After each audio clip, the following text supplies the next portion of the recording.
আসসালামু আলাইকুম সম্মানিত ভাই এবং বোনেরা, বুখারী শরীফের 3118 নম্বর ছোট্ট হাদিসটি শুনুন।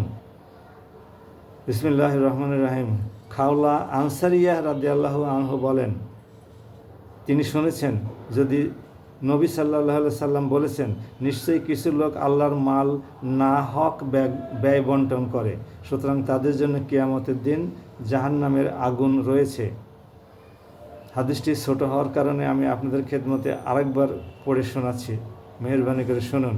নিশ্চয়ই কিছু লোক আল্লাহর মাল অন্যায়ভাবে ন্যায় বন্টন করে, না হক মানে অন্যায় ব্যয় বন্টন করে, সুতরাং তাদের জন্য কিয়ামতের দিন জাহান্নামের আগুন রয়েছে।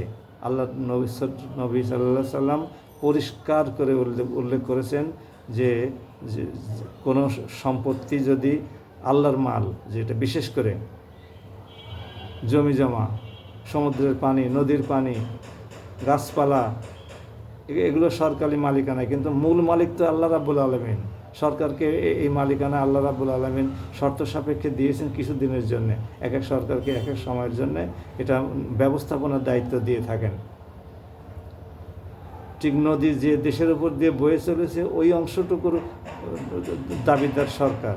সমুদ্রের যে অংশ আন্তর্জাতিক আইন অনুসারে যে দেশের উপরে পক্ষে পড়ে সেইটুকুর মালিকানা সেই রাষ্ট্রের।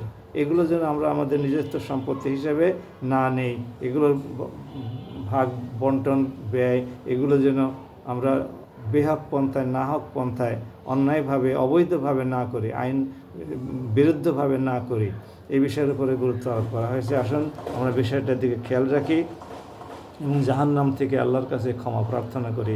জাহান্নাম অত্যন্ত নিকৃষ্ট স্থান। আল্লাহ পাক কালামে পাকের বিভিন্ন জায়গায় এ সম্পর্কে সুস্পষ্টভাবে ঘোষণা দিয়েছেন। আল্লাহুম্মা আজিরিনা মিনান নার। আসুন দিনের সকালে এবং রাতের বেলায় এই দোয়াটি আমরা বারবার পড়ি, আমি আবার পড়ছি, আল্লাহুম্মা আজিরনি মিনান নার। হে আল্লাহ, দয়া করে আপনি আমাদেরকে দোজখ থেকে বাঁচান। সবাই ভালো থাকুন। আসসালামু আলাইকুম।